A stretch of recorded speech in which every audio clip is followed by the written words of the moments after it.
Ready? Okay, अब सुनो।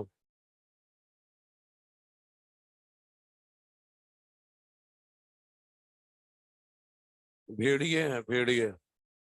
Okay ठीक है, चलो आ जाओ।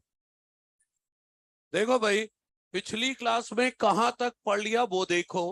5 स्टेप हो गए थे। सेल से डीएनए निकाला था, रेस्ट्रिक्शन एंजाइम से कट किया था, जेल इलेक्ट्रोफोरेसिस से डिजायर्ड जीन निकाली थी, डिजायर्ड जीन को एम्पलीफाई पीसीआर से किया था, फिर कटा हुआ वेक्टर और डिजायर्ड जीन को डीएनए लाइगेज से जोड़ के रिकॉम्बिनेंट डीएनए बना लिया था। 5 स्टेप हो गए थे। आज सिर्फ 6th स्टेप में ही रह जाएंगे, कल 5 कर लिए थे, आज 6ठा स्टेप ही हो जाए। मेन ये है। तो सुनिए, तो रिकॉम्बिनेंट डीएनए अगर बन चुका है तो अगला स्टेप क्या होगा? रिकॉम्बिनेंट डीएनए को होस्ट सेल में ट्रांसफर करना होगा। मेरी बात ध्यान से सुनिएगा। रिकॉम्बिनेंट डीएनए को होस्ट सेल में ट्रांसफर करना होगा, लेकिन ध्यान से, जिस होस्ट सेल में आप डीएनए डालना चाह रहे हो वो होस्ट सेल होना चाहिए कॉम्पिटेंट एंड हेट्रोलॉगस। बिल्कुल अलर्ट होकर, जिस होस्ट सेल में आप डीएनए डालना चाह रहे हो वो होस्ट सेल होना चाहिए कॉम्पिटेंट एंड हेट्रोलॉगस। सर ये कॉम्पिटेंट होस्ट क्या है? ऐसा सेल जिसमें बाहरी डीएनए लेने की एबिलिटी हो। Host cell that has ability to take up foreign DNA. वो सेल जिसमें बाहरी डीएनए लेने की एबिलिटी हो उसे क्या बोलोगे? कॉम्पिटेंट। सर अगर सेल कॉम्पिटेंट नहीं है तो? कॉम्पिटेंट हम बनाएंगे। कैसे बनाएंगे यही हम देखेंगे यहां। लेकिन जिस, ठीक है, कॉम्पिटेंट हेट्रोलॉगस होस्ट। अब हेट्रोलॉगस होस्ट क्या है वो सुनो। इंसान की जीन निकाली और दूसरे इंसान में डाल दिया, यह है होमोलॉगस होस्ट। इंसान की जीन निकालकर दूसरे इंसान में डाल दिया, यह है होमोलॉगस होस्ट। इंसान की जीन निकाली, इंसान छोड़कर किसी में भी डालो उसे, कुत्ते में, बिल्ली में, आम के पेड़ में, बैक्टीरिया में, किसी में, तो यह है हेट्रोलॉगस होस्ट। शब्दों में सुनिएगा, शब्दों में सुनिए। Host cell, host cell that is different from the cell, host cell that is different from the cell from which desired gene was isolated। मतलब जिस सेल से डिजायर्ड जीन निकाली गई है, मतलब ह्यूमन सेल, उससे अलग होना चाहिए। तो सीधा सीधा बोला ना, इंसान की जीन निकाले, इंसान छोड़कर किसी में भी डालो, उसे क्या बोलोगे? Heterologous host. रिकॉम्बिनेंट डीएनए या डिजायर्ड जीन डालने के 2 मेथड हैं होस्ट सेल में। एक है इनडायरेक्ट मेथड और एक है डायरेक्ट मेथड। इनडायरेक्ट मेथड का मतलब जो फॉलो कर रहे हैं, वेक्टर की मदद से जीन डालना। अभी ये पिछले चैप्टर, पिछले क्लास में क्या पीबीआर 322 वेक्टर की मदद से तो जीन डालेंगे अब होस्ट सेल में, इसे बोलेंगे इनडायरेक्ट मेथड। अगर जीन का ट्रांसफर वेक्टर की मदद से किया जाए तो इनडायरेक्ट मेथड। लेकिन आजकल कुछ नई टेक्निक आ गई है जहां वेक्टर नहीं यूज करते, जीन लिया, सीधा जीन ही डाल देते हैं सेल में, इसे कहेंगे direct method, vector less gene transfer. तो इनडायरेक्ट का मतलब है वेक्टर की मदद से जीन ट्रांसफर करना, और डायरेक्ट का मतलब बिना वेक्टर के जीन ट्रांसफर करना। पहले हम पहला पढ़ेंगे, indirect method, vector less gene, vector की मदद से जीन ट्रांसफर करना। वेक्टर की मदद से जीन ट्रांसफर को क्या बोला था मैंने? Indirect method. इसके अंदर 3 पढ़ेंगे, इनडायरेक्ट के अंदर, इनडायरेक्ट मेथड के अंदर 3 पढ़ेंगे। पहला, जीन ट्रांसफर बैक्टीरिया में कैसे करेंगे, जीन ट्रांसफर प्लांट में कैसे करेंगे, और जीन ट्रांसफर एनिमल में कैसे करेंगे। पहले ये थी, पहला लेकर आ रहा हूं, जीन ट्रांसफर इन बैक्टीरिया। बैक्टीरिया में कैसे जीन ट्रांसफर करें? जिस बैक्टीरिया को हम होस्ट सेल लेंगे, मतलब जिस बैक्टीरिया में हम जीन डालेंगे, उसमें पहले से कोई प्लाज्मिड नहीं होना चाहिए। जिस बैक्टीरिया को होस्ट सेल ले रहे हो, जिसमें डीएनए डाल रहे हो, उसमें पहले से कोई प्लाज्मिड नहीं होना चाहिए।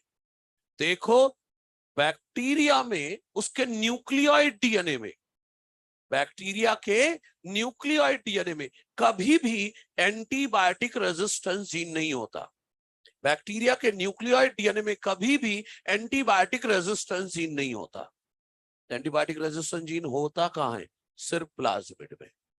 एंटीबायोटिक रेजिस्टेंस जीन कहां होता है? प्लाज्मिड में। तो अगर मैं बोल रहा हूं जिस बैक्टीरिया में डीएनए डाल रहा हूं उसमें पहले से प्लाज्मिड नहीं होना चाहिए, मतलब ये कह रहा हूं कि उसमें कोई एंटीबायोटिक रेजिस्टेंस जीन नहीं होना चाहिए। प्लाज्मिड में ही एंटीबायोटिक रेजिस्टेंस की जीन मिलती है, और प्लाज्मिड नहीं होगा तो एंटीबायोटिक रेजिस्टेंस जीन नहीं होगी। सर प्लाज्मिड क्यों नहीं होना चाहिए? इसका जवाब स्टेप 7 में मिलेगा। मतलब स्टेप 7 के लिए दो कॉन्सेप्ट पेंडिंग हो गए। एक, सेलेक्टेबल मार्कर की मदद से कैसे पता चलता है किस सेल ने रिकम्बिनेंट डीएनए लिया, एक ये। और दूसरा अभी जो बोला, जिस बैक्टीरिया को होस्ट सेल ले रहे हो, जिसमें डीएनए डाल रहे हो, उसमें पहले से प्लाज्मिड क्यों नहीं होना चाहिए। इन दोनों कॉन्सेप्ट का एक्सप्लेनेशन स्टेप 7 में आएगा, मतलब अगली क्लास में। हो सकता है थोड़ा बहुत स्टेप 7 के बारे में बताओ अंत तक, लेकिन स्टेप 7 पढ़ेंगे तब पता चलेगा। अभी तो सिर्फ इतना, जिस बैक्टीरिया को होस्ट सेल ले रहे हो उसमें पहले से कोई प्लाज्मिड नहीं होना चाहिए। बैक्टीरिया में डिजायर्ड जीन कैसे डालेंगे वो मैं बताने वाला हूं, लेकिन उसके पहले ये इतनी देर से बोल रहा हूं, मैं लिख रहा हूं, मेरे साथ साथ लिखते रहो। जैसे मैं लिख के फ्री होऊंगा, सब कोई रुक जाना, जहां नहीं मिटा नहीं रहा, जहां तक लिख पाओ वहां तक लिख कर छोड़ देना। आगे प्रोसेस समझ लेना, बैक्टीरिया में जीन डालते कैसे, फिर पूरा एक साथ कंप्लीट कर लेना। क्लियर है क्या? वो तो मैं डालूंगा ना, पहले से कुछ नहीं होना चाहिए। हाँ चलिए, तो स्टेप 6 हेडिंग है, स्टेप 6, स्टेप 6 इंसर्शन ऑफ, या बोलो ट्रांसफर ऑफ रिकॉम्बिनेंट डीएनए या डिजायर्ड जीन, किसमें? Into competent and heterologous host cell, into competent and heterologous host cell। तो सबसे पहले कॉम्पिटेंट का मतलब लिख देता हूं यहां पर। कॉम्पिटेंट का मतलब है host cell that has ability to take up foreign DNA, host cell that has ability to take up foreign DNA। Heterologous host cell that is different from the cell, that is different from the cell, उस cell से अलग है। कौन सी cell से? From the cell from which desired gene was isolated, from which desired gene was isolated, उस cell से अलग है जिससे डिजायर्ड जीन आइसोलेट किया गया था। ठीक है। और रिकम्बिनेंट यानी डिजायर्ड जीन डालने के दो मेथड है, ए है इनडायरेक्ट मेथड। इनडायरेक्ट मेथड में जीन ट्रांसफर किया जाता है by using vector, gene transfer by using vector. दूसरा मेथड है डायरेक्ट मेथड। डायरेक्ट मेथड में वेक्टर के बिना जीन ट्रांसफर होगा, मतलब वेक्टरलेस जीन ट्रांसफर, वेक्टर के बिना जीन ट्रांसफर किया जाएगा। सबसे पहले फॉलो करेंगे इनडायरेक्ट मेथड, वेक्टर की मदद से जीन ट्रांसफर। और इसमें पहला पढ़ने जा रहे हम जीन ट्रांसफर इन बैक्टीरिया। और इसमें मैंने एक लाइन बता दिया है, आगे वो लिख देता हूं। जीन ट्रांसफर इन बैक्टीरिया में मैंने bacteria to be used as host cell, bacteria to be used as host cell should not have any plasmid, उसमें पहले से कोई प्लाज्मिड नहीं होना चाहिए। आप जहां पर भी पहुंचे हैं आप रुक जाएं और ध्यान से देख लें कि बैक्टीरिया में जीन कैसे ट्रांसफर करते हैं, बाद में एज इट इज पूरा कंप्लीट करना। ध्यान दीजिए, देखो मान लो इधर ध्यान दीजिए, ये ब्लैक कलर की जो बाउंड्री बना रहा हूं ये सेल वॉल है, ठीक। ये अंदर वाली बाउंड्री सेल मेम्ब्रेन है, ये बैक्टीरिया जिसमें हमें डिजायर्ड जीन रिकॉम्बिनेंट डीएनए डालना है।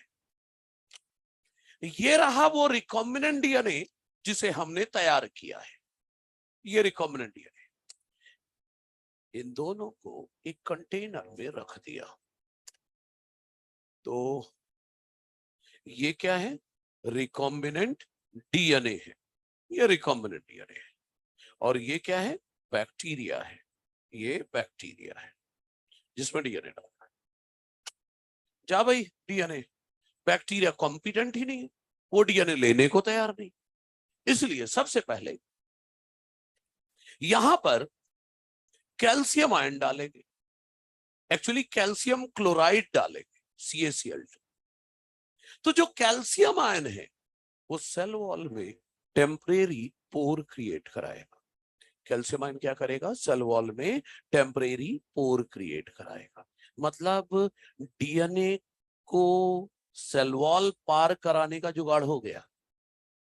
कुछ लोग बोलते हैं कैल्शियम आयन सेल मेम्ब्रेन पार कराता है, बिल्कुल नहीं, कैल्शियम आयन सिर्फ सेल वॉल पार कराएगा। एनसीईआरटी की लाइन बोल रहा हूं, ध्यान से सुनिएगा। Calcium ion increases the efficiency with which DNA enters into bacteria through pores in cell wall।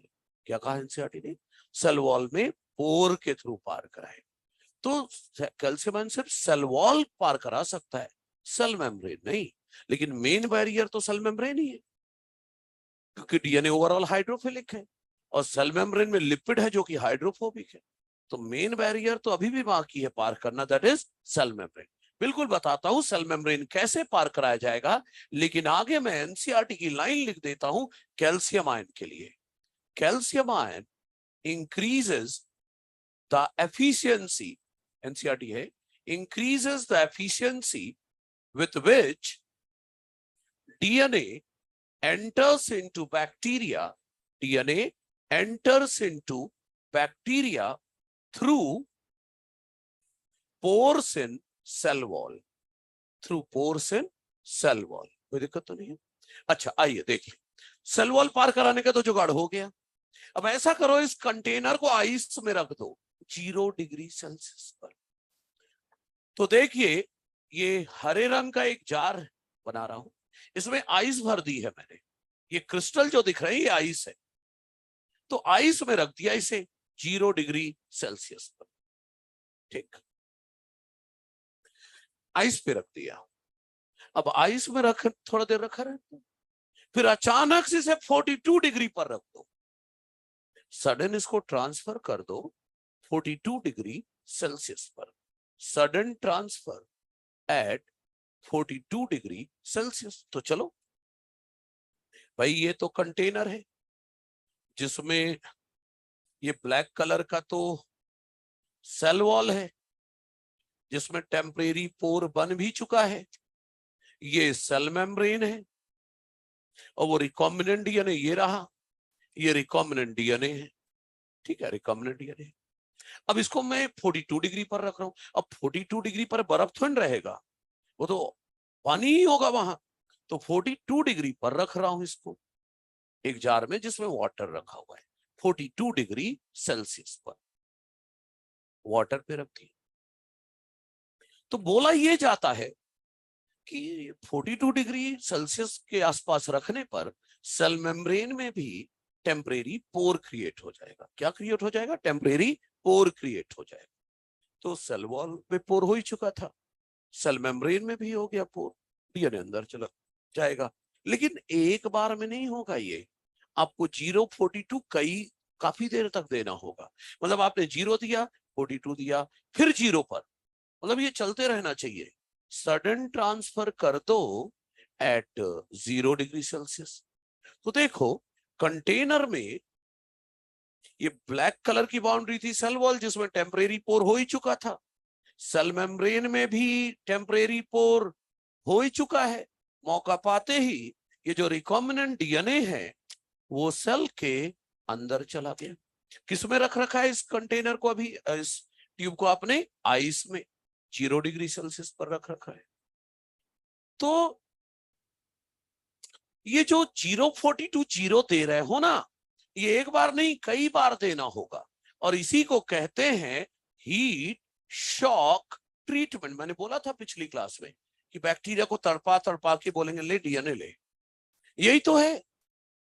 अब 0 पे रख रहे हो, फिर 42 पर, फिर 0, 42 0 चल ही रहा है। ये तो 42 डिग्री इतना ज्यादा टेम्परेचर नहीं है कि बैक्टीरिया की डेथ हो जाए।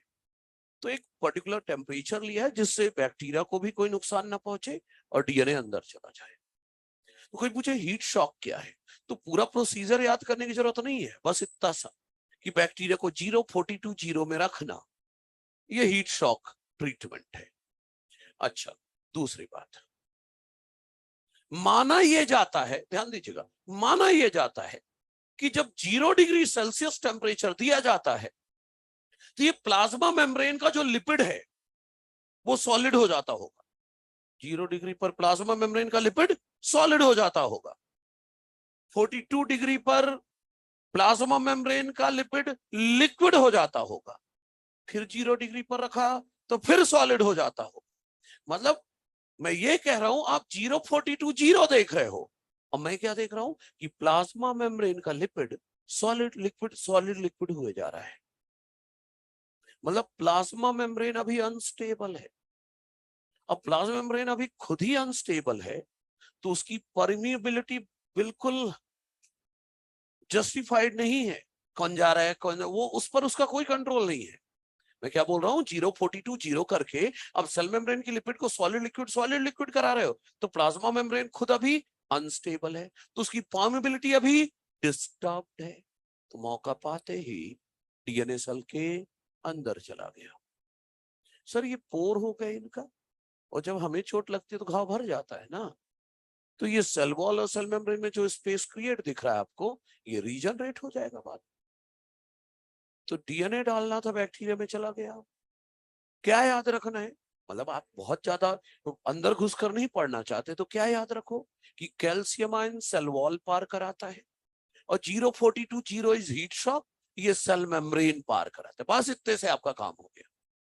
कैल्शियम आयन क्या पार कराएगा? Cell wall. और 042 0 दैट इज हीट शॉक क्या? सेल मेम्ब्रेन पार कराएगा। बात खत्म हो गई। तो ये था कि जीन ट्रांसफर बैक्टीरिया में कैसे करते। बैक्टीरिया कॉम्पिटेंट नहीं था, हमने कॉम्पिटेंट बनाया कैल्शियम आयन देकर, हीट शॉक देकर। ठीक है, तो जीन ट्रांसफर इन बैक्टीरिया खत्म करें। अब नंबर 2 लेकर आ रहा हूं, gene transfer in plant cell.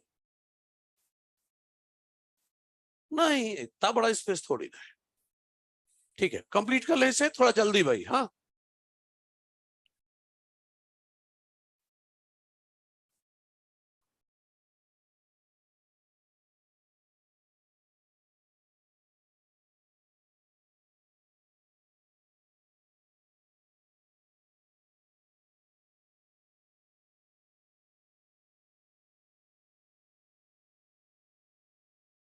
लिखने की गति थोड़ा तेज रखिएगा। हाँ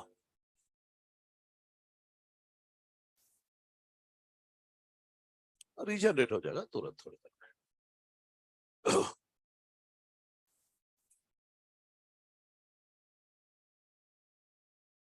क्या? हाँ तो वेक्टर है तो। और रिकॉम्बिनेंट डीएनए में क्या क्या है?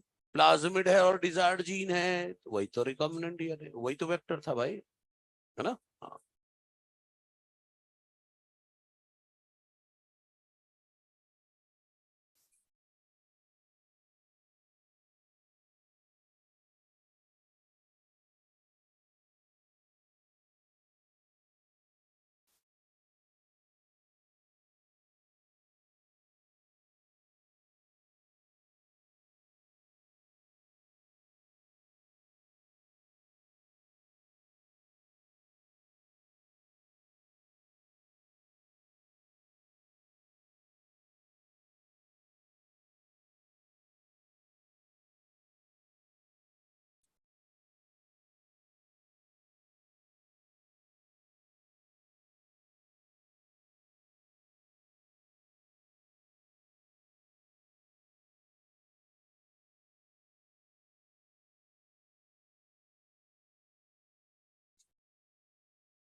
बर्फ को पानी बना देना तब ना बात बने।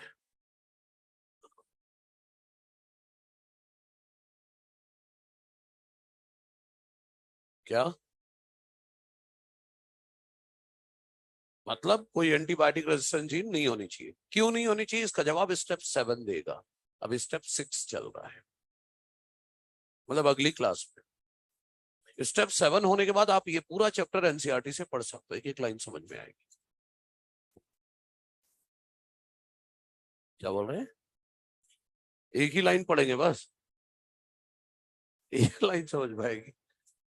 वाह।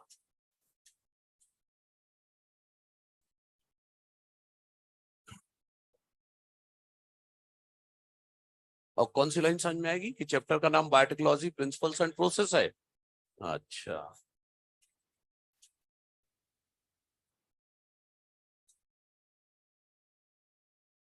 हम्म।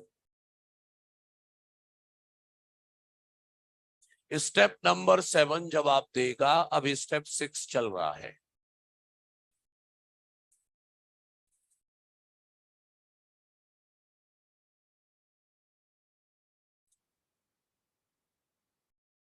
कोई नहीं, पता चल जाएगा, आप चिंता ना करें। स्टेप 7 ही, और स्टेप 7 ही इतना क्रूशियल है जो डिसाइड करेगा कि आपको ये चैप्टर समझ में आया या नहीं। बाकी चैप्टर पूरा एक तरफ, स्टेप 7 एक तरफ। इतना क्रूशियल होगा वो। नहीं, अगली क्लास।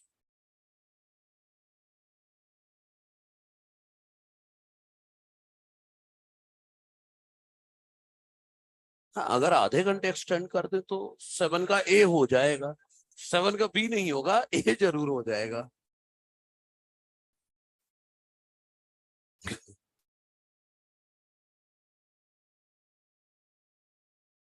चलो ना, कोई बात नहीं। हाँ, अभी तक नहीं आया कुछ भी। ऊपर वाला बायो का नहीं दिया उन्होंने, अभी डिसाइड नहीं हुआ है। बायो में मेरे टॉपिक में तो ये जान लो, पीओआई और मॉलिकुलर बेसिस और प्रिंसिपल तो आएगा ही आएगा। हाँ, मॉलिकुलर तो आएगा ही आएगा, पहला तो आना ही है। अब प्रिंसिपल आएगा या नहीं, ये तो अब आ जाने तो सिलेबस अश्योर हो जाएगा। अरे, कॉमन की बात कर रहा हूं। माइनर में मॉड्यूल 10 पूरा आएगा। हाँ, मॉड्यूल 10 पूरा आएगा माइनर में। हाँ, कॉमन का भी डिसाइड नहीं हुआ है, आ जाएगा, पता चल जाएगा। हाँ। बायोमोलिक्यूल 4 लेक्चर, 3.5 4 लेक्चर वो लगेंगे। माइक्रोब्स और प्लांट ब्रीडिंग मिलाकर 3.5 4 लेक्चर। और ये अगली क्लास के बाद आधे घंटे का बचेगा। अब बायोटेक का अगला चैप्टर 2.5 लेक्चर। सब गिनती गिनती के हैं सब अब। हाँ, छोटे छोटे चैप्टर है। हाँ।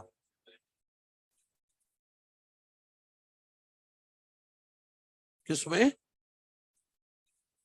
सेल क्यों डालो? जीन चाहिए ना, प्रोटीन बनवाना है हमें। किसमें? तो इकोलाई के अंदर दूसरी सेल कैसी चले जाएगी?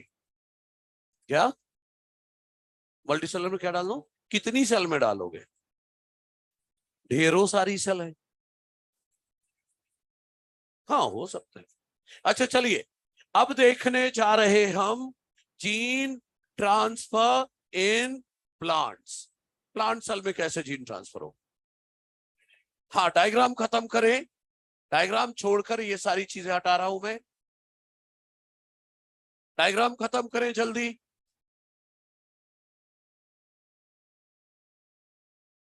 हाँ बच्चे, आएगा।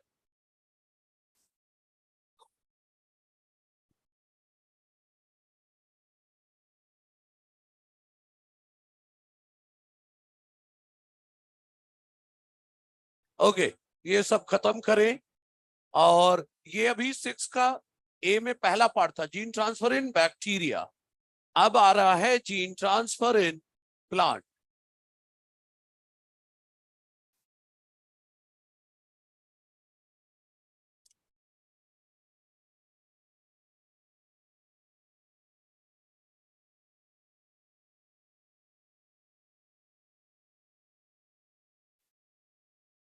जल्दी कंप्लीट करिएगा।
हाँ ठीक है, कंप्लीट करें पहला।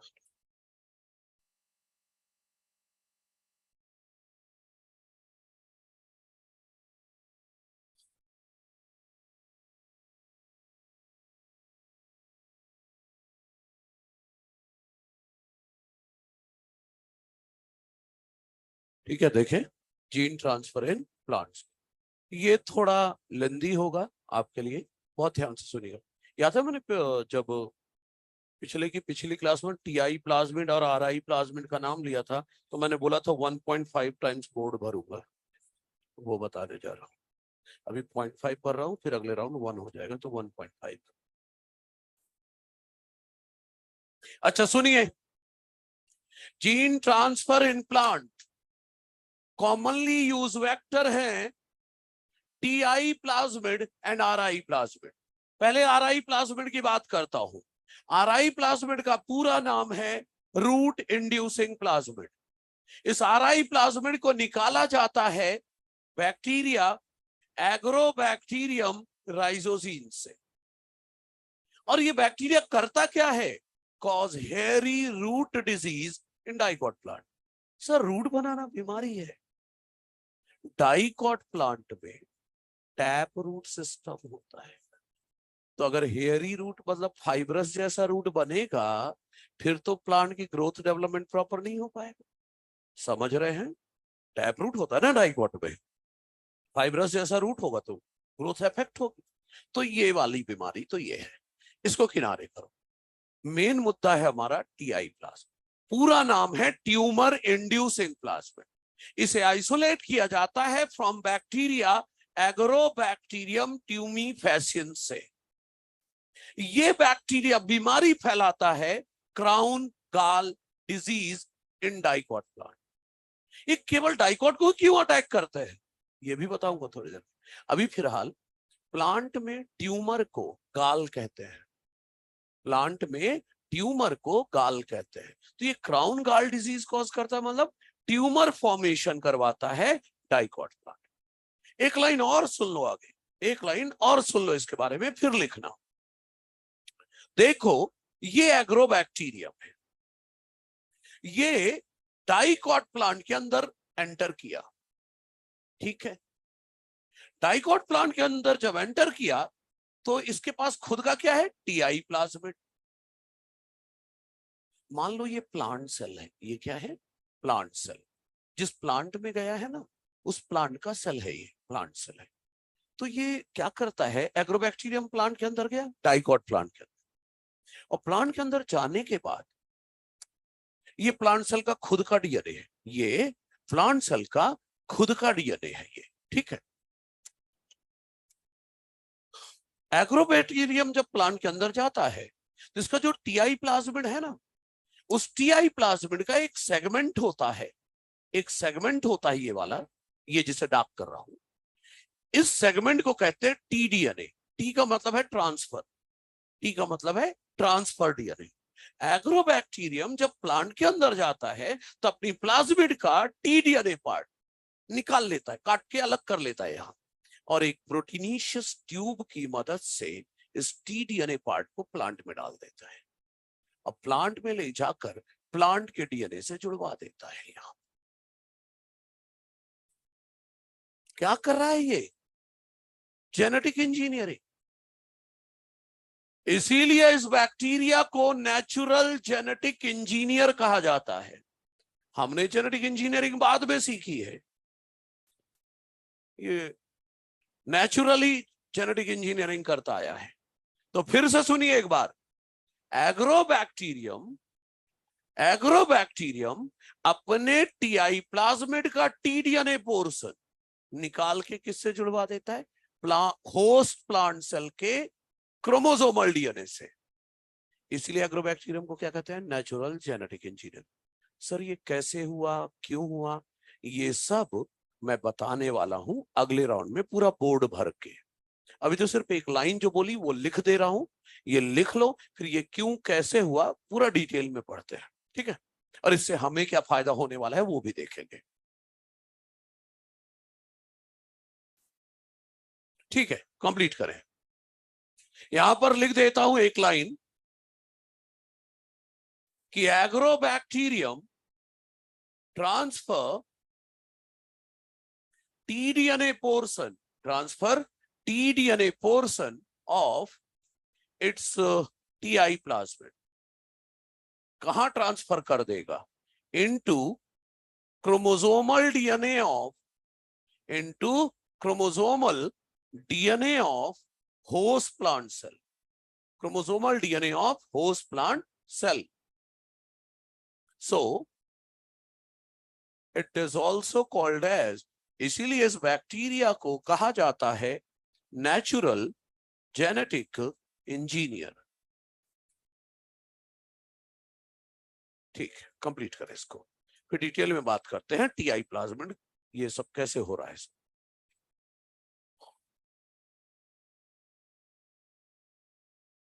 टी डीएनए में जो टी है वो ट्रांसफर है, ट्रांसफर डीएनए।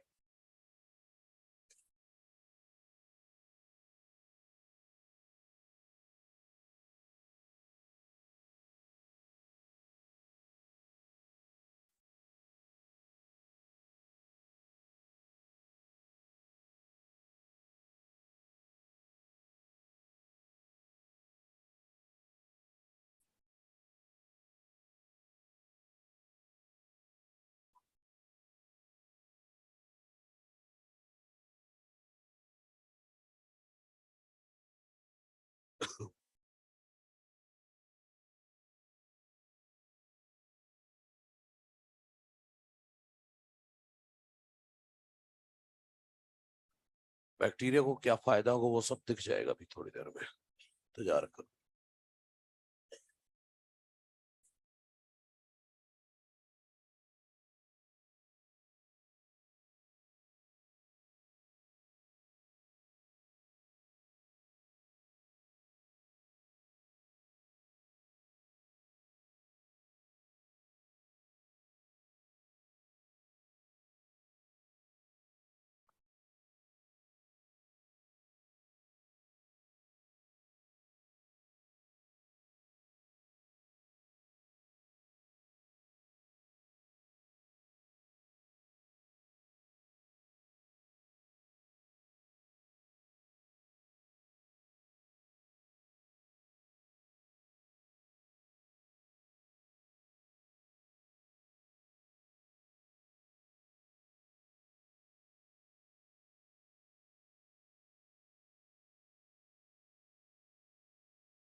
लिख लिया पिछला पार्ट जो भी था, जल्दी कंप्लीट करें, फिर इसे बहुत अच्छे से बारीकी से समझिएगा।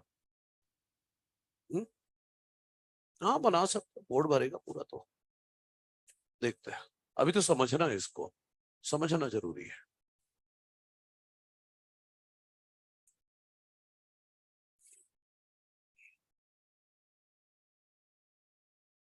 लिख लिया भाई?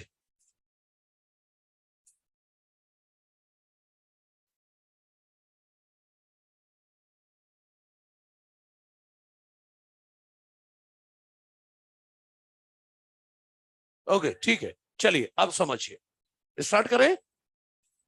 बहुत अलर्ट होकर, ये एग्रोबैक्टीरियम ट्यूमीफेसेंस बैक्टीरिया है, ये इसका न्यूक्लियाइड डीएनए है, ये इसका टीआई प्लाज्मिड है, ये टीआई प्लाज्मिड है। टीआई प्लाज्मिड का ये इसका ओराई साइट है, ओरिजिन ऑफ रेप्लिकेशन। यहां पर विर जीन्स है, विर जीन्स मतलब वायरुलेंस जीन्स है, विर जीन्स है मतलब वायरुलेंस जीन्स है। सर ये विर जीन्स क्या करते हैं, वायरुलेंस जीन क्या करते हैं? तो वायरुलेंस जीन सिंथेसाइज करते हैं वायरुलेंस प्रोटीन। क्या बनाते हैं? वायरुलेंस प्रोटीन बनाते हैं। कोई दिक्कत तो नहीं है? Virulence protein. ये रहा इसका टीआई प्लाज्मिड का ये हिस्सा जिसे हम नाम दे रहे हैं टीडीएनए। ये हिस्सा क्या है? टीडीएनए। यही वो पार्ट है जो प्लांट सेल के डीएनए से जाके जुड़ेगा। इस टीडीएनए में बीच में यहां पर एक और सेगमेंट है जिसका नाम है tumour inducing gene, TI gene. ये टीडीएनए के पार्ट में बीच में यहां पर क्या है? टीआई जीन, मतलब ट्यूमर इंड्यूसिंग जीन है। ये ट्यूमर इंड्यूसिंग जीन है। ये जो जीन है ना, एक्चुअली ये जीन है for synthesis of auxin and cytokinin, auxin and cytokinin. Sir ये ऑक्सिन साइटोकाइनिन बनाएगा तो इससे बीमारी प्लांट को कैसे? अरे भाई, प्लांट में जितना ऑक्सिन साइटोकाइनिन चाहिए वो खुद ही बना रहा है, ये जाकर और बनवा देगा तो ओवरडोज हो जाएगा ऑक्सिन साइटोकाइनिन का, जिससे हो जाएगा अनकंट्रोल्ड डिवीजन और वही हो जाएगा ट्यूमर फॉर्मेशन। समझ रहे हैं? ओके, तो टीआई जीन कुछ और नहीं, ऑक्सिन और साइटोकाइनिन बनाने की जीन है। अच्छा, अब ये तो टीआई प्लाज्मिड के बारे में बता दिया। अब ये एग्रोबैक्टीरियम केवल डाइकॉट को ही क्यों अटैक करते हैं, ये भी तो देखना है। तो सुनिए, मान लो ये डाइकॉट प्लांट सेल है, ये डाइकॉट प्लांट सेल है। अरे जिस प्लांट में गया उस प्लांट की सेल है। इस डाइकॉट प्लांट सेल का ये क्रोमोसोमल डीएनए है। क्रोमोसोमल डीएनए में भी तो ओराई साइट होगा, ये इसका क्रोमोसोमल डीएनए है, मतलब होस्ट प्लांट जो जिस प्लांट के अंदर गया उसकी सेल का डीएनए है। ठीक है, देखो जो विर जीन्स है ना, इनको एक्टिवेट करने के लिए एक इंड्यूसर चाहिए। वो इंड्यूसर केवल डाइकॉट प्लांट में ही मिलता है, तभी ये केवल डाइकॉट को अटैक करता है। विरजीन्स को एक्टिवेट करने के लिए जो इंड्यूसर चाहिए वो डाइकॉट प्लांट में मिलेगा, इसलिए केवल डाइकॉट में जाए। तो सुनो, ये बैक्टीरिया गया डाइकॉट प्लांट पे, तो विरजीन से एरो लेकर आ रहा हूं, डाइकॉट प्लांट में गए तो इन्हें इंड्यूसर मिल गया। तो विरजीन्स आर एक्टिवेटेड बाय इंड्यूसर। उस इंड्यूसर का नाम है एसिटोसिरिंजोन, एसिटोसिरिंजोन इंड्यूसर, और ये मिलेगा केवल डाइकॉट प्लांट्स में, फाउंड इन डाइकॉट प्लांट्स, इसीलिए केवल डाइकॉट को अटैक कर रहे हैं। तो ये बैक्टीरिया प्लांट के अंदर गया तो क्या मिल गया? एसिटोसिरिंजोन मिल गया, तो विरजीन एक्टिवेट हो गई। एक्टिवेट हो गई तो वायरलेंस प्रोटीन बना दिया। तो क्या बोला मैंने, एक्टिवेशन हो गया वायरलेंस जीन्स का, वायरलेंस जीन्स का एक्टिवेशन हो गया, एक्टिवेशन हो गया तो सिंथेसिस हो गया वायरलेंस प्रोटीन का। सर अब ये वायरलेंस प्रोटीन क्या करेगी, देखते जाओ।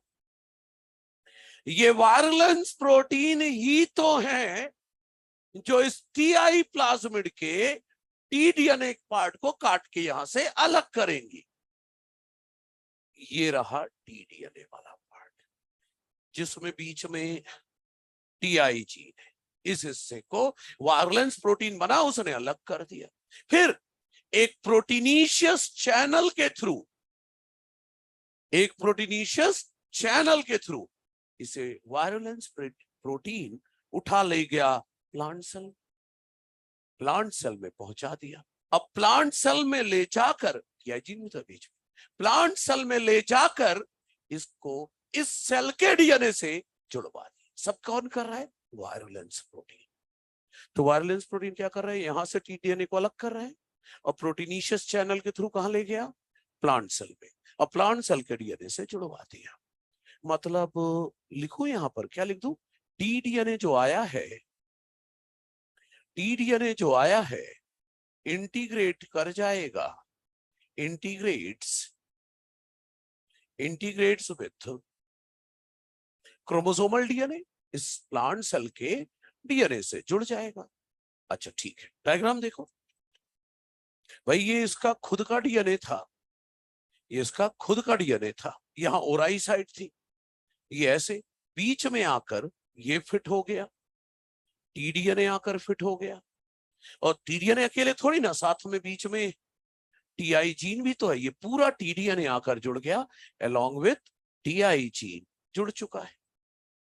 सही है, ये इसका खुद का डीएनए है। ठीक है, ये देखो जुड़ चुका है। तो इससे फायदा क्या हुआ, उस पर ध्यान देते। देखिए वायरलेंस प्रोटीन जो बना उसने यहां से कट किया, ले गया और इसके डीएनए से जुड़वा दिया। तो सबसे पहले यही लिख दूं कि वायरलेंस प्रोटीन जो बना उसने क्या किया, virulence protein help in transfer of TDNA, कहां पर, into chromosomal DNA, into chromosomal DNA of host plant cell, host plant cell के डीएनए से जुड़वा दिया। अरे जैसे जुड़वाया, टीडीएनए में जो टीआई जीन था एक्टिव हो गया। जैसे ही जुड़ा ये टीडीएनए तो जो टीआई जीन है वो एक्टिवेट हो गया। टीआई जीन क्या हो गया, एक्टिव हो गया।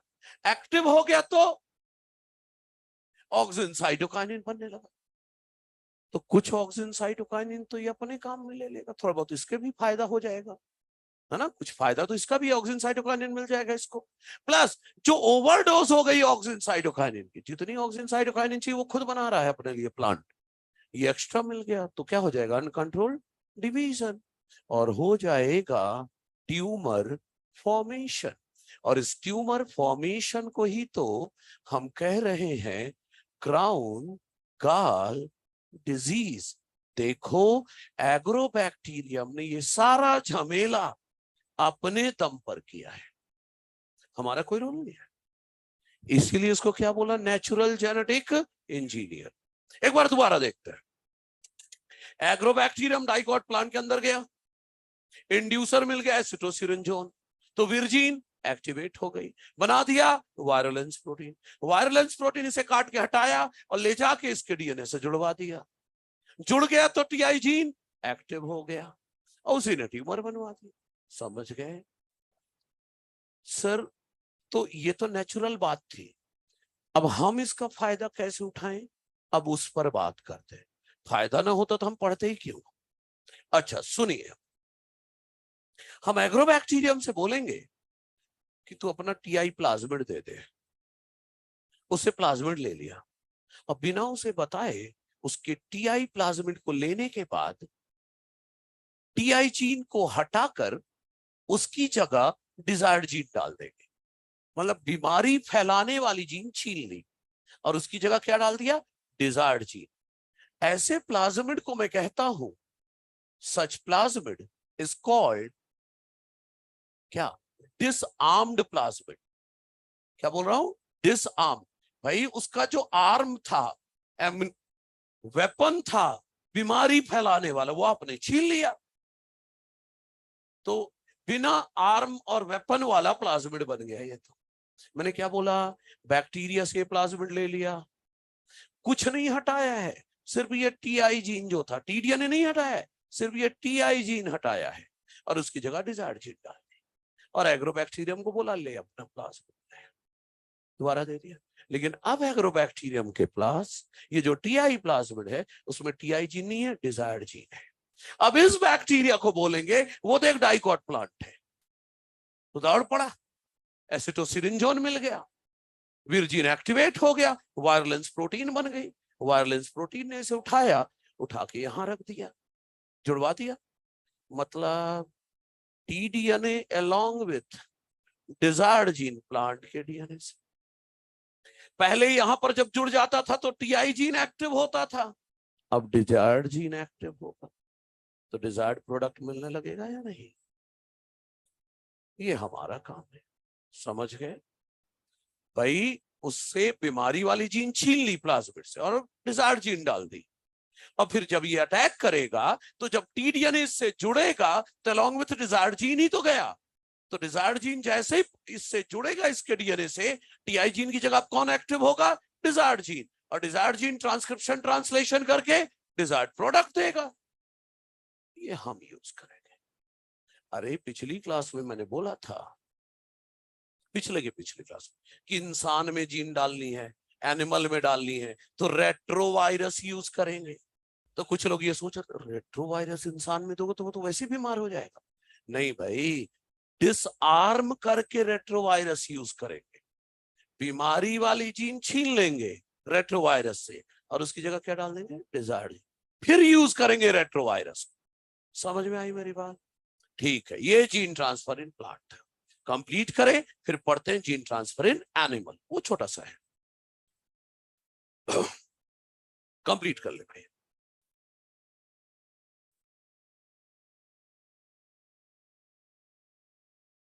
हाँ, क्या डाउट हो?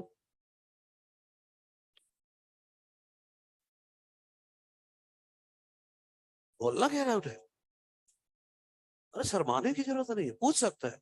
क्लियर हो गया? अच्छा ठीक। हाँ वही मतलब,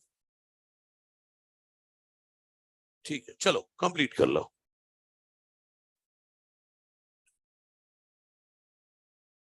तुझे तो नहीं आ गया इसका डाउट क्लियर करते करते, तू खुद डाउट में आ गया, नहीं ना? ठीक है। कभी कभी ऐसा होता है, दूसरे का डाउट क्लियर करने जाए, सामने वाला बंदा इतना स्ट्रांग होता है हमारे दिमाग में डाउट भर देता है ना? कि ये क्या हो गया, अभी तक तो ये कॉन्सेप्ट क्लियर था, बुलझा के बैठा दिया।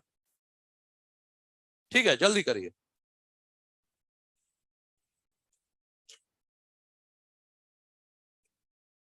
जल्दी बातें नहीं करें।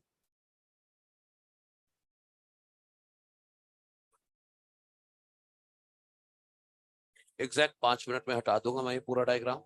पूरा 5 मिनट है आपके पास, पूरा 5 मिनट है, उतने में बना लो। बनाओ बनाओ जल्दी बनाओ, जल्दी कंप्लीट करें।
क्या हो गया?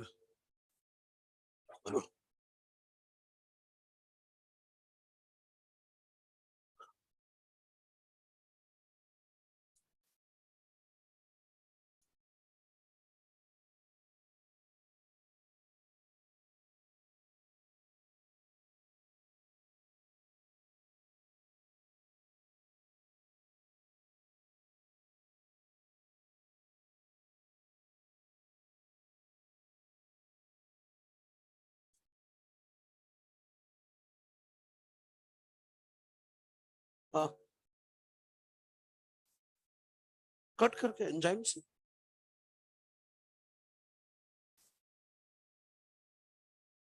हाँ, बिल्कुल कर सकते हैं।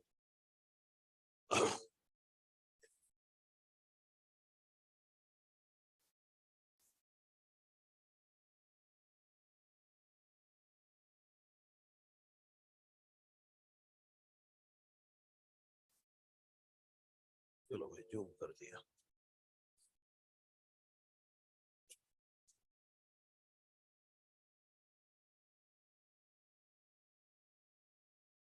किसकी? उस स्टिकी एंड्स के लिए, रिकम्बिनेंट डीएनए बनाने के लिए।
लिख लिख अभी।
है?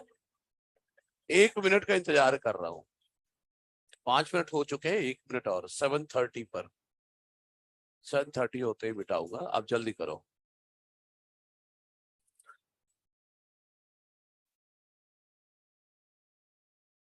जल्दी करो भैया।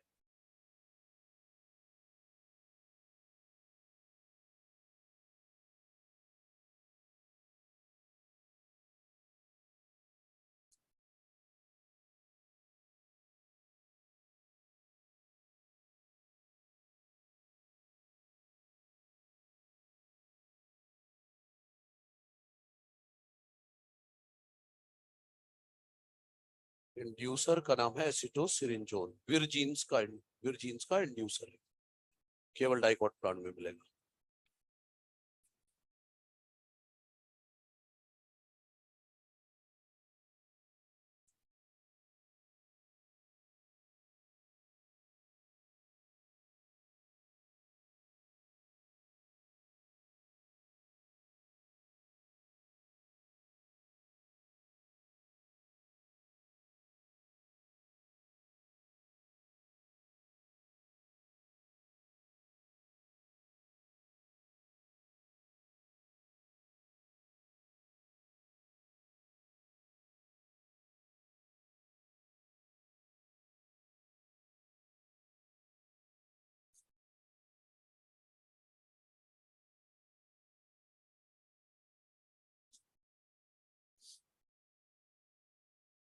ठीक है, जल्दी करिए। ये जो है ना इतना, अरे बता रहा हूं, पहले ये हटा रहा हूं, ठीक है। हाँ, तो पहले जो भी है, इतने एरिया में जो भी है, ये सब हटा के रखो 30 सेकेंड्स के अंदर। मौका दिया भाई, कर लो ना, कौन सा मना कर रहा हूं।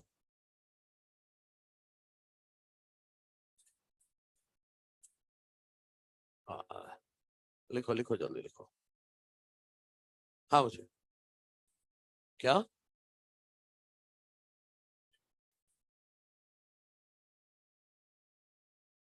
बिल्कुल टीआई प्लाज्मिड का यूज करके पढ़ेंगे। मैं कई मेडिसिन बनाने के लिए यूज करते इसका, लेकिन वो नेक्स्ट चैप्टर में। इस चैप्टर का नाम क्या है, बायोटेक्नोलॉजी के प्रिंसिपल और प्रोसेस, बस। अगला chapter biotechnology and its application, वहां बात होगी किस किस तरह के प्रोडक्ट हमने बनाए हैं टीआई प्लाज्मिड की मदद से, वो सारी चीजें। हम्म।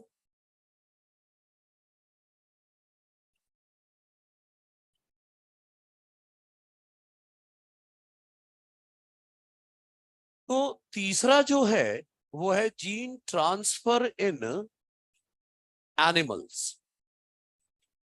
ये छोटा पार्ट है, जीन ट्रांसफर इन एनिमल्स।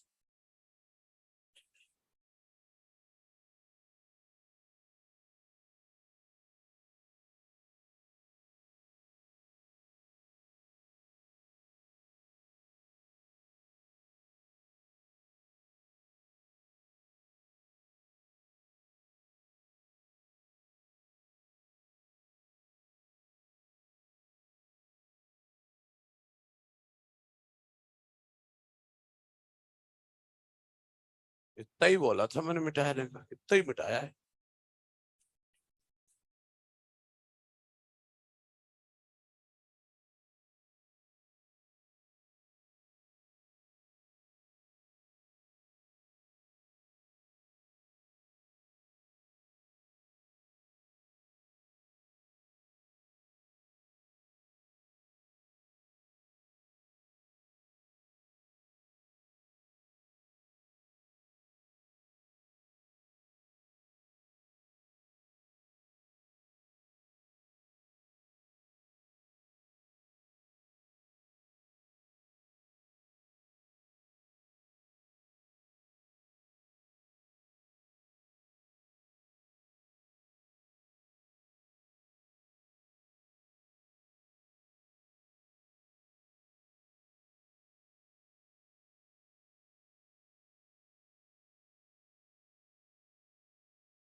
ए, जल्दी करो।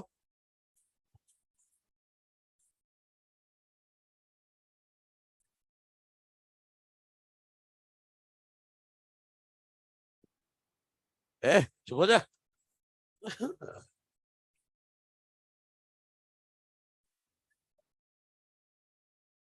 ठीक है, डन। ये वाला हिस्सा हटा रहा हूं, ठीक है। हाँ ठीक है, जल्दी करो।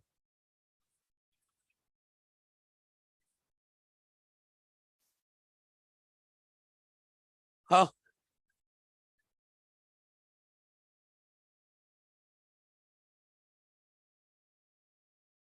एक सेल में करा दिया। अब प्लांट सेल जो होते हैं टोटी पोटेंसी दिखाते हैं, एक प्लांट सेल से पूरा प्लांट बन जाएगा।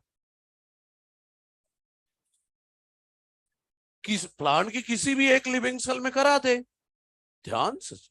प्लांट के एक लिविंग सेल में करा दिया और टिश्यू कल्चर करा के उस एक सेल से पूरा प्लांट बना ले, तो प्लांट की हर सेल में जीन पहुंच गई। सही है। लेकिन एनिमल में तो ऐसा नहीं होता ना, एक सेल से पूरा इंसान बना दो। ठीक है, पढ़ेंगे अब। ओके, अब चलिए, एनिमल में जीन ट्रांसफर कैसे करते हैं अब वो देख ले। एनिमल में अगर जीन ट्रांसफर करना है तो कॉमनली डन इन जाइगोट या अर्ली एम्ब्रियोनिक स्टेज, क्योंकि जाइगोट या अर्ली एम्ब्रियोनिक स्टेज में अगर डिजायर्ड जीन डाल दी तो उन्हीं से तो सारी बॉडी सेल बनेंगी। तो हर बॉडी सेल में डिजायर्ड जीन पहुंच जाएगी या नहीं? प्लांट का चक्कर ये था, प्लांट की जो एक सेल होती है, प्लांट की हर लिविंग सेल में टोटी पोटेंसी होती है। एक सेल से पूरा प्लांट बनाया जा सकता है। तो प्लांट में तो कॉन्सेप्ट ये था, प्लांट की एक लिविंग सेल में डिजायर्ड जीन डाल दो, प्लांट की एक लिविंग सेल में डिजायर्ड जीन डाल दो, और टिश्यू कल्चर करके इस एक सेल से पूरा प्लांट बना लो। तो प्लांट की हर सेल में जीन पहुंच गई या नहीं? क्योंकि उसी सेल के डिवीजन से सारी प्लांट सेल बनी है। समझ गए? लेकिन एनिमल में तो ऐसा नहीं होता है एक सेल से पूरा इंसान बन जाए। इसलिए कहां करना होगा एनिमल्स में? जाइगोट में या अर्ली एम्ब्रियोनिक स्टेज में। जाइगोट या अर्ली एम्ब्रियोनिक स्टेज में अगर डिजायर्ड जीन डाल दी, उन्हीं से तो सारी बॉडी सेल में, उन्हीं से तो सारी बॉडी सेल बननी है, तो हर बॉडी सेल में डिजायर्ड जीन पहुंच जाएगी। अच्छा, दूसरी बात, जीन डालने के दो मेथड एनिमल में, वही जो अभी तक पढ़ते आ रहे। एक इनडायरेक्ट मेथड है बाय यूजिंग वेक्टर। कौन सा वेक्टर यूज करोगे? बताया तो था, एनिमल में डिजायर्ड जीन डालना है तो वेक्टर यूज करेंगे। डिसआर्म्ड रेट्रोवायरस, बीमारी वाली जीन हटा देंगे और फिर यूज करेंगे रेट्रोवायरस को। लेकिन अगर बिना वेक्टर के सिर्फ जीन डालनी है, मतलब डायरेक्ट मेथड, तो यूज करेंगे माइक्रो इंजेक्शन। ये माइक्रो इंजेक्शन क्या है, 2-3 मिनट बाद मैं बताने वाला हूं। अभी तो सिर्फ इतना कि अगर एनिमल में जीन डालना है वेक्टर की मदद से, तो डिसआर्म्ड रेट्रोवायरस यूज करेंगे। बिना वेक्टर के जीन डालनी है तो क्या यूज करेंगे? Micro injection. सर एनिमल में करेंगे क्या? देखो जरा एनिमल में क्या करेंगे भाई। कराएंगे आईवीएफ, स्पर्म और ओवम आईवीएफ कराएंगे। आई मीन टू से इन विट्रो फर्टिलाइजेशन कराएंगे, इन विट्रो फर्टिलाइजेशन कराएंगे। तो क्या बन जाएगा? जाइगोट। और इस जाइगोट में डाल दो ना डिजायर्ड जीन। यही तो बोल रहा था, जाइगोट में डाल दो डिजायर्ड जीन, और जाइगोट में डिजायर्ड जीन डाल दिया आपने। अगर जाइगोट में डिजायर्ड जीन पहुंच गई है, तो जाइगोट से ही तो सारी बॉडी सेल बनेंगी, तो हर बॉडी सेल में डिजायर्ड जीन पहुंच गई। अब जिस बच्चे का जन्म होगा वो जेनेटिकली मॉडिफाइड है, तो उस एनिमल को क्या बोलोगे, या उस ऑर्गेनिज्म को क्या बोलोगे? ट्रांसजेनिक ऑर्गेनिज्म या ट्रांसजेनिक एनिमल बोलो। कोई दिक्कत तो नहीं है भाई। डिजायर आईवीएफ कराया, जाइगोट बन गया, जाइगोट में डिजायर्ड जीन डाल दी। अब जाइगोट से ही तो सारी बॉडी सेल बनेगी, तो हर बॉडी सेल में डिजायर्ड जीन पहुंच गई, तो उस एनिमल को जो बना उसे क्या बोलोगे? जो बच्चा पैदा हो उसको क्या बोलोगे? Transgenic animal. अब से क्वेश्चन पूछा जाएगा, पहला ट्रांसजेनिक एनिमल कौन सा बनाया गया? ध्यान से, ट्रांसजेनिक एनिमल पहली जो बनाई गई, ट्रांसजेनिक एनिमल जो पहला बनाया गया, वो एक माउस था, एक चूहा था, जिसमें ह्यूमन ग्रोथ हार्मोन की जीन डाली गई थी। एक चूहा जिसमें ह्यूमन ग्रोथ हार्मोन की जीन डाली गई, तो उस चूहे में क्या बना होगा? Human growth hormone. तो उसका साइज नॉर्मल चूहे से डबल था, और उस चूहे का नाम रखा गया सुपर माउस। तो आपसे कोई पूछे पहला ट्रांसजेनिक एनिमल कौन सा है? Super mouse. क्लियर है? तो ये लिख लें। इधर सुनिए, अभी मैंने आपको बताया इनडायरेक्ट मेथड, वेक्टर की मदद से जीन ट्रांसफर। अब मुझे इसका बी बताना है, बिना वेक्टर के जीन ट्रांसफर, डायरेक्ट मेथड। वो देखते हैं, फटाफट इसे लिख ले। यहां पर लिख देता हूं, first transgenic animal, a mouse in which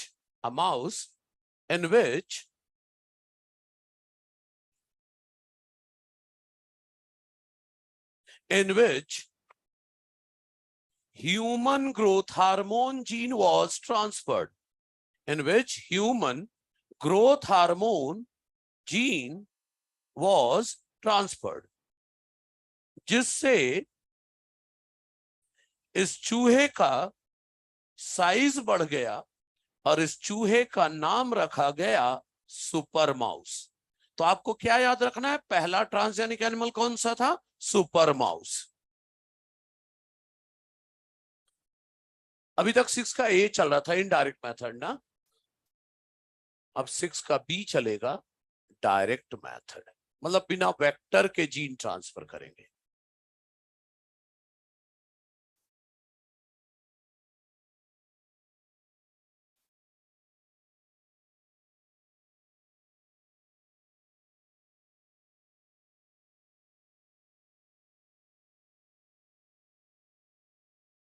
हाँ,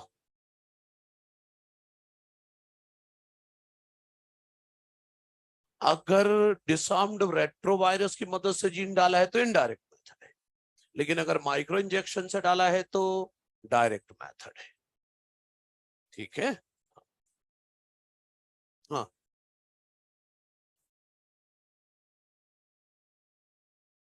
पढ़ेंगे।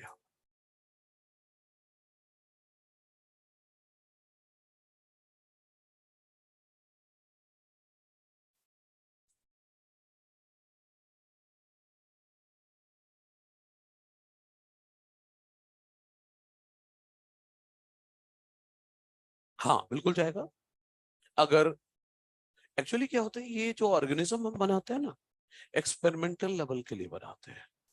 उसको बनाया बस हो गया, आगे कुछ नहीं करते।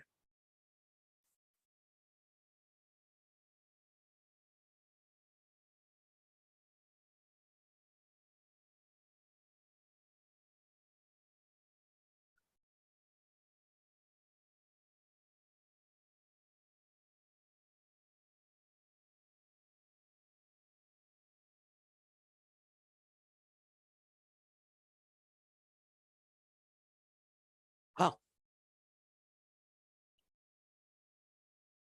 फिर दोबारा इनकॉर्पोरेट करना वो आसान नहीं होगा। ठीक है, कंप्लीट हो गया। पहला ट्रांसजेनिक एनिमल, एक सुपर माउस था। हाँ, ठीक है। ये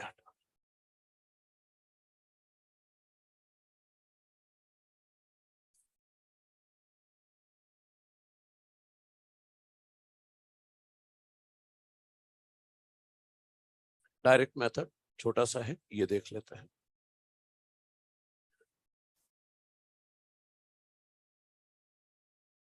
मतलब अभी तक वेक्टर की मदद से जीन ट्रांसफर की बात चल रही थी। अब बिना वेक्टर के जीन, मतलब प्लाज्मिड में नहीं डालेंगे डिजायर्ड जीन, सीधा डिजायर्ड जीन लेंगे और उसे होस्ट सेल में डाल देंगे। ये करने वाले हैं हम।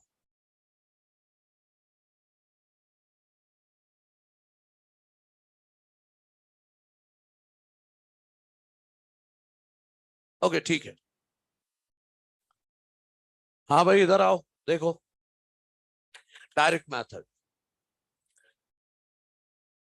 वेक्टर के बिना जीन ट्रांसफर, मतलब ये ली जीन और होस्ट सेल में ट्रांसफर कर दो। ये होस्ट सेल है, ये इसका डीएनए है। होस्ट सेल है, इस सेल में डीएनए डालना है, इस जीन को डालना है। ध्यान से देखिएगा। तो बिना वेक्टर के जीन ट्रांसफर कर रहे हो तो इसे क्या बोलोगे? Direct method. लेकिन इट इज लेस कॉमन, बहुत कम यूज होता है। क्यों? क्योंकि सक्सेस रेट बहुत कम है। हम पहला ही मेथड मेनली प्रेफर करते हैं। इसका सक्सेस रेट कम क्यों है? देखो, ये जीन आ तो गया, लेकिन इसके पास ओराई साइट तो है नहीं। ये तो इस सेल के डीएनए का ओराई यूज करके रेप्लिकेट करेगा। तो ये सक्सेसफुल तब माना जाएगा जब ये जीन इस सेल के डीएनए से जुड़ जाए। अगर जुड़ गया फिर तो सक्सेसफुल हो गया। लेकिन इसके, ये जो जीन डाली आपने, इसके इस सेल के डीएनए से जुड़ने के चांस कम है और एक्सोन्यूक्लियस से कटने के चांस ज्यादा है। वहां तो पहले से आपने प्लाज्मिड के साथ जोड़ के भेजा था, तो किसी से आकर जुड़ने की जरूरत नहीं थी, बस अंदर आना था बस। यहां तो आकर जुड़ना भी है। तो इससे पहले कि ये जुड़े इस सेल के डीएनए से, उसके पहले ही एक्सोन्यूक्लियस ने काट के रख दिया। तो इसके कटने के चांस ज्यादा है और इस सेल से के डीएनए से जुड़ने के चांस, अगर जुड़ गया फिर तो सक्सेसफुल हो गया जीन ट्रांसफर।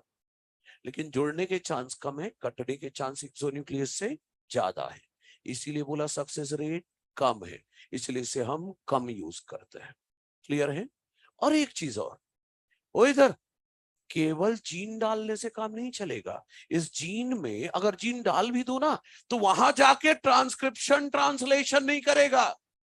इसलिए इस जीन में इधर प्रमोटर जोड़ना पड़ेगा, इधर टर्मिनेटर जोड़ना पड़ेगा, फिर डालेंगे यहां। तो केवल डिजायर्ड जीन नहीं डाल रहे हो, जीन विथ एक्स्ट्रा थिंग्स, कुछ एक्स्ट्रा जोड़ा है, तो इसे भी रिकम्बिनेंट डीएनए ही कहोगे। आप तो बोलोगे डायरेक्ट मेथड में सर जीन ही डाल रहे हैं, रिकम्बिनेंट डीएनए कहां, वेक्टर से जोड़ेंगे तब ना रिकम्बिनेंट डीएनए। नहीं, रिकम्बिनेंट डीएनए यहां भी बोलेंगे। हाँ, वेक्टर से नहीं जोड़ा है, लेकिन कुछ एक्स्ट्रा चीजें तो जोड़ी ना, तो इसे रिकम्बिनेंट डीएनए ही कहेंगे। तो यहां भी डिजायर्ड जीन अभी भी रिकम्बिनेंट डीएनए के फॉर्म में ही डाला जा रहा है। ऐसा इसलिए बोल रहा हूं, एनसीईआरटी ने माइक्रो इंजेक्शन टॉपिक के अंदर लिख दिया है कि रिकम्बिनेंट डीएनए डाला गया। लोग एनसीईआरटी लेकर आ जाते, सर आप तो बोले थे डिजायर्ड जीन डाला था, रिकम्बिनेंट डीएनए तो वेक्टर वाले मेथड में था, यहां कैसे? तो वो ये मतलब है कि केवल डिजायर्ड जीन नहीं, उसके साथ उसका प्रमोटर टर्मिनेटर जोड़ोगे फिर डालेंगे, तो कुछ एक्स्ट्रा जोड़ा तो रिकम्बिनेंट डीएनए ही बोलोगे। क्लियर है मेरी बात? अच्छा, डायरेक्ट मेथड से जीन ट्रांसफर के फॉलोइंग मेथड से पहला है, इसमें पहला है इलेक्ट्रोपोरेशन। इलेक्ट्रोपोरेशन, ध्यान दीजिएगा, ये रहा होस्ट सेल, ये रहा होस्ट सेल, इसको कैल्शियम आयन दो, इलेक्ट्रिक शॉक दो। अरे उस दिन अभी आज थोड़ी देर पहले हीट शॉक देकर सेल मेम्ब्रेन में पोर कराया था, अब इलेक्ट्रिक शॉक दे दो तो भी टेम्परेरी पोर्स होस्ट सेल में जनरेट हो जाएंगे, और इन टेम्परेरी पोर्स की मदद से डिजायर्ड जीन सेल के अंदर चला जाएगा। पता है कैल्शियम आयन कब देना पड़ेगा? वो इधर सुनो, अगर इसके बाहर सेल वॉल है तो सेल वॉल पार कराने के लिए कैल्शियम आयन देना पड़ेगा, और सेल मेम्ब्रेन में पोर क्रिएट करने के लिए इलेक्ट्रिक शॉक देंगे। तो वहां पर हीट शॉक देकर मेम्ब्रेन में पोर क्रिएट किया था, या इलेक्ट्रिक शॉक देकर पोर क्रिएट किया? नाम में ही सब कुछ छिपा हुआ है।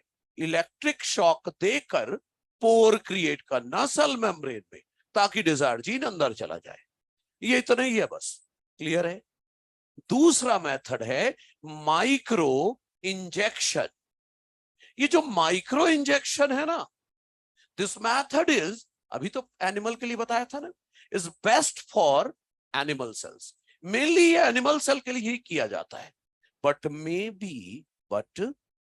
B also use for plant cells. बताइए, बाद में लाइन जो लिख रहा हूं क्यों लिख रहा हूं? क्योंकि नीट में एक बार लाइन लिखी आ गई थी और हमारे पास कोई ऑप्शन नहीं था, उसे सही मानना ही पड़ा। समझ रहे हो? तो अगर आपसे कोई पूछे माइक्रो इंजेक्शन किसके लिए किया जाता, सिर्फ इतना, एनिमल सेल। लेकिन लिखा हो कि एनिमल सेल प्लांट सेल में भी किया जा सकता, हाँ ठीक है बोल देंगे। लेकिन अगर एक आंसर देना तो माइक्रो इंजेक्शन किसके लिए? एनिमल सेल्स के लिए। ठीक है, अच्छा देखो, मान लो ये एनिमल सेल है, ये एनिमल सेल है, ये इस सेल का न्यूक्लियस है, ये न्यूक्लियस है, ये इस सेल का क्रोमोसोमल डीएनए है, ये इस सेल का क्रोमोसोमल डीएनए है, इसमें डिजायर्ड जीन डालनी है। आजकल हमारे पास ऐसी मशीन भी आ गई है जो इस एक सेल को पकड़ के रखेगा। देखो देखो देखो इधर, ये होल्डर है, ये होल्डर है जो इस एक सेल को पकड़ के रखेगा। कहीं से ना लग रहा सर ये एक सेल को पकड़ पाएगा, रुको अभी। वैक्यूम क्रिएट कर रखा है उस डायरेक्शन में, तो ये सेल ऐसे खिंची हुई अपनी जगह पर फिक्स हो गई, सब मशीन की मदद से हो रहा है। अब एक छोटा सा इंजेक्शन ले लो और उसमें डिजायर्ड जीन भरो, और उस इंजेक्शन को सीधा न्यूक्लियस में डालो और डिजायर्ड जीन डाल दो। माइक्रो मतलब छोटा, इंजेक्शन मतलब इंजेक्शन, छोटे से इंजेक्शन की मदद से डिजायर्ड जीन डालना है। अच्छा सुनिए, थोड़ा फील आ जाए इंजेक्शन का, इसलिए इंजेक्शन। इसके अंदर क्या डाल रखा है? ये क्या है? Desired gene. ये डिजायर्ड जीन डाल रखी है। तो सेल को तो होल्ड कर, अरे हम नहीं कर रहे, मशीन की मदद से होगा सब। इसे कहो माइक्रो इंजेक्शन या माइक्रो पिपेट। माइक्रो पिपेट या माइक्रो इंजेक्शन। ये माइक्रो इंजेक्शन, ये जो सिरिंज है इसके अंदर क्या भरा है? Desired gene. अब इस इंजेक्शन को सीधा इंजेक्ट कर दो न्यूक्लियस में, तो डिजायर्ड जीन आपने कहा छोड़ दी? न्यूक्लियस में। लेकिन आप मेरी पुरानी बात याद रखें, इसके एक्सोन्यूक्लियस से कटने के चांस ज्यादा हैं। लेकिन अगर ये इस सेल के डीएनए से जुड़ गया, अगर ये इस सेल के डीएनए से जुड़ गया, अगर जुड़ गया तो फिर तो जीन ट्रांसफर सक्सेसफुल हो गया। बात समझ में आई मेरी? ये माइक्रो इंजेक्शन है। क्या याद रखना है? माइक्रो इंजेक्शन मेनली किसके लिए किया जाता है? Animal cell. एक छोटे इंजेक्शन में डिजायर्ड जीन डालते हैं और भेज देते हैं न्यूक्लियस में। इसके अंदर जो तीसरा है वो है जीन गन। हाँ, गोली चलेगी। पार्टिकल गन या बायोलिस्टिक मेथड। ये लिस्टिक वर्ड तो तभी आता ना, बैलिस्टिक एंड ऑल दैट, जहां गोलाबारी होती है। तो बायोलिस्टिक मेथड, एनसीईआरटी के वर्ड यूज कर रहा हूं क्या? Suitable for plants. किसके लिए सबसे बेस्ट है ये? प्लांट्स के लिए। ये प्लांट्स के लिए किया जाएगा। देखो जीन गन का डिजाइन देखो, जीन गन की डिजाइन देख लो। जीन गन की डिजाइन कुछ इस तरह से होती है। जीन गन, ध्यान देना, नहीं गोली है भाई, संभल के। तो जीन गन का जो डिजाइन है, एक कट्टा नहीं, इधर इधर इधर, ये इधर बैरियर लगा हुआ है, ये इधर ऐसे बैरियर लगा हुआ है, ये ऐसे, ये ऐसे, ये बैरियर है। ये एक प्लेट रखी हुई है, ये प्लेट रखी है जिसमें प्लांट सेल रखे हुए हैं। इस प्लेट में प्लांट सेल्स रखे हुए जिन पर डिजायर्ड जीन डालना है। ठीक है? अच्छा देखो इधर, अभी ये जीन गन जो है ये ऐसे, कुछ ऐसा डिजाइन है इसका, ऐसे। अच्छा सुनिए, ये जीन गन देखने में ऐसी है। इधर आओ, इधर इधर, पूरा फोकस, वर्किंग देखो। यहां पर ये जो है, इसे मैं कह रहा हूं मैक्रो प्रोजेक्टाइल। ये नीले रंग का जो रखा ना मैंने पार्टिकल, इसे क्या बोलेंगे? Macro projectile. Macro projectile. और इसके सामने बुलेट्स है। बुलेट्स के लिए टेक्निकल भाषा बोलनी हो तो क्या बोलूं? Micro projectiles. क्या बोलूंगा? Micro projectiles. ये बुलेट्स है। देसी भाषा में बोलना है तो फिर तो बुलेट्स ही बोलो। रह गए छोटा ही सोच वाले, बड़ा तो सोचना ही नहीं है। एलएनजी ऐसी कुछ सोचो ना, एक ही। अच्छा ठीक है, सुनो, ये बुलेट्स है। अब बात आई, ये बुलेट्स किसकी बनी हुई है? आयरन की नहीं बनी हुई है। ध्यान से सुनो, ये जो बुलेट्स हैं, ये बुलेट्स जो हैं गोल्ड या टंगस्टन पार्टिकल्स के बने हुए हैं। गोल्ड या टंगस्टन पार्टिकल के बने हैं, और इनके ऊपर कोटिंग है डिजायर्ड जीन की। उल्टा लिखा होगा तो गलत होगा कि डिजायर्ड जीन के ऊपर गोल्ड है, नहीं। गोल्ड या टंगस्टन पार्टिकल्स के ऊपर डिजायर्ड जीन की कोटिंग है।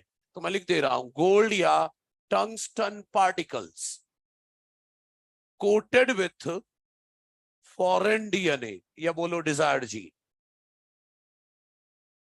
अब सुनो, वर्किंग देखो इसकी। इधर इधर इधर देखो, ये पिचकारी की तरह नहीं है, पंप किया जाएगा तो ये, ध्यान से देखो, ये जो है हाई प्रेशर लगाएगा किस पर? मैक्रो प्रोजेक्टाइल पर।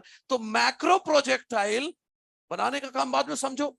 जब ये प्रेशर लगाएगा इस पर तो मैक्रो प्रोजेक्टाइल बड़ी तेजी से आगे बढ़ेगा, और मैक्रो प्रोजेक्टाइल के आगे बुलेट्स है, तो मैक्रो प्रोजेक्टाइल जब तेजी से बढ़ेगा तो साथ में आगे आगे बुलेट्स बढ़ेंगी। मैक्रो प्रोजेक्टाइल का डायमीटर इससे बड़ा है, तो मैक्रो प्रोजेक्टाइल तो यहां से चल के तेजी से आके यहां पर रुक जाएगा, आगे जा ही नहीं सकता, क्योंकि है ना, क्योंकि बैरियर है वहां। तो मैक्रो प्रोजेक्टाइल तो यहीं आकर रुक गया, लेकिन बुलेट्स तो आराम से यहां से सेल तक पहुंच सकती है, तो सेल तक पहुंचा दिया बुलेट्स को। अब सेल हाई स्पीड क्यों? सेल वॉल जो है, सेल वॉल पार करने के लिए हाई स्पीड से भेजा है। तो जब ये बुलेट्स तेजी से सेल वॉल क्रॉस कर रही होंगी, जब तेजी से ये सेल वॉल पार कर रही होंगी बुलेट्स, तो बुलेट्स की स्पीड स्लो डाउन हो जाएगी, तो सेल के अंदर ये पार्टिकल, ये बुलेट आराम से पहुंचेंगे, सेल को कोई नुकसान नहीं पहुंचेगा। सेल वॉल जब पार कर रही होंगी तो बुलेट की स्पीड स्लो डाउन हो जाएगी, तो बुलेट्स आराम से पहुंचेंगी सेल के अंदर, और साथ में डिजायर्ड जीन में पहुंच गया। लालच छोड़ देनी है, मतलब ये जो गोल्ड या टंगस्टन है ये सेल के अंदर गया तो गया, उम्मीद न रखना दोबारा अब ये मिलने वाला है।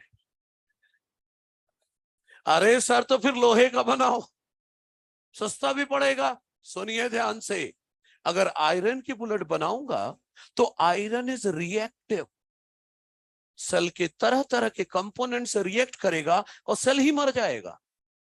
इसीलिए चुनकर ऐसे एलिमेंट खोजे हैं जो केमिकली नॉन रिएक्टिव है, सेल के किसी कंपोनेंट से रिएक्ट नहीं करेगा, और डिजायर्ड जीन तो सेल के अंदर पहुंच ही गई। तो गोल्ड या टंगस्टन इसीलिए लिया है ताकि वो किसी सेल के कंपोनेंट से रिएक्ट ना करे, और डिजायर्ड जीन पहुंच गई तो पहुंच गई। बात समझ में आई? क्वेश्चन क्या आएगा? सिर्फ दो, कि जीन गन या बायोलिस्टिक मेथड किसके लिए किया जाता है? प्लांट्स के लिए। दूसरा, बुलेट किसकी बनी है? गोल्ड या टंगस्टन पार्टिकल जिसके ऊपर डिजायर्ड जीन की कोटिंग है। अच्छा देखो, इससे भी आसान तरीका है जीन ट्रांसफर का, chemical mediated gene transfer, chemical की मदद से जीन ट्रांसफर। पता है कौन सा केमिकल यूज करेंगे? PEG, poly ethylene glycol. क्या यूज करेंगे? Poly ethylene glycol. पता है ये क्या करेगा? सुनो इधर, एक कंटेनर में पीजी भर दो, एक कंटेनर में पीजी भर दो, सेल रख दो, डीएनए रख दो। पता है ये पीजी क्या करता है? सेल मेम्ब्रेन की परमेबिलिटी डीएनए के लिए बढ़ा देगा। क्या बोला? सेल मेम्ब्रेन की परमेबिलिटी फॉर डीएनए बढ़ा देगा, डीएनए अंदर चला गया, बात खत्म।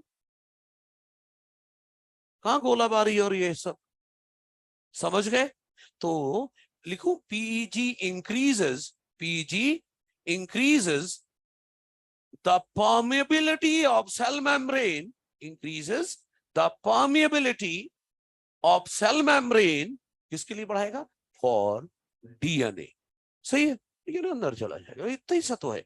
अच्छा, पांचवा और आखिरी है liposome mediated gene transfer, liposome mediated gene transfer. देख लो ध्यान से, हाँ भाई लिखने वालों ध्यान से समझ लेना, ये थोड़ा समझने का है। देखिए, मान लो ये होस्ट सेल है, ये क्या है? होस्ट सेल, और इस डीएनए को डालना था सेल के अंदर, लेकिन ये डीएनए तो सेल मेम्ब्रेन पार ही नहीं कर पा रहा। तो ऐसा करो, इस डीएनए को ना एक लिपिड में पैक कर दो, लिपिड बैग में पैक कर दो। डीएनए को क्या किया? लिपिड बैग में पैक कर दिया। इसी पैकेट को बोलते हैं लाइपोसोम। तो liposome is what? A lipid bag with DNA, lipid bag जिसमें क्या भरा हुआ है? डीएनए। दोनों को साथ में रख दो, तो कभी ना कभी ये होस्ट सेल और लिपिड बैग विथ डीएनए कभी ना कभी एक दूसरे के टच में आएंगे, और लिपिड लिपिड फ्यूज हो जाएगा। भाई जब कभी दोनों टच में आएंगे तो लिपिड लिपिड क्या हो जाएगा? फ्यूज हो जाएगा। होस्ट सेल से ये लिपिड बैग फ्यूज हो गया, तो डिजायर्ड जीन चली गई ना सेल के अंदर। ये है लाइपोसोम की मदद से जीन ट्रांसफर, दैट्स ऑल। ये है direct method of gene transfer. Clear है? ठीक है, तो ये स्टेप 6 था सबसे। अरे सेल मेम्ब्रेन तो रीजनरेट होने लायक है ना, वो रीजनरेट हो जाएगा। और याद रखना, जीन गन एनिमल सेल के लिए नहीं यूज करोगे, नहीं तो बुलेट तो सेल मेम्ब्रेन सेल के आर पार निकल जाएगा, प्लांट सेल के लिए यूज होगा। ठीक है भाई, तो ऑनलाइन वालों बाय बाय। स्टेप 7 मैं बोल चुका हूं, बहुत ही ज्यादा क्रूशियल है, वो होगा तभी चैप्टर पक्का हुआ, नहीं समझो बेकार हो गया पहला चैप्टर। ठीक है, तो देखते हैं अगली क्लास में क्या होता है ऑनलाइन वालों, बाय बाय। अरे एंडी बस ये है, जेलीफिश से जीन निकाल के रीसस मंकी में डाला, उसे एंडी कहते हैं, नाम दिया था, लेकिन हमारे किसी काम का नहीं, इसीलिए नहीं लिख रहे, जरूरत नहीं है। लिखाऊंगा याद करोगे, किसी काम का नहीं है। ठीक है भाई।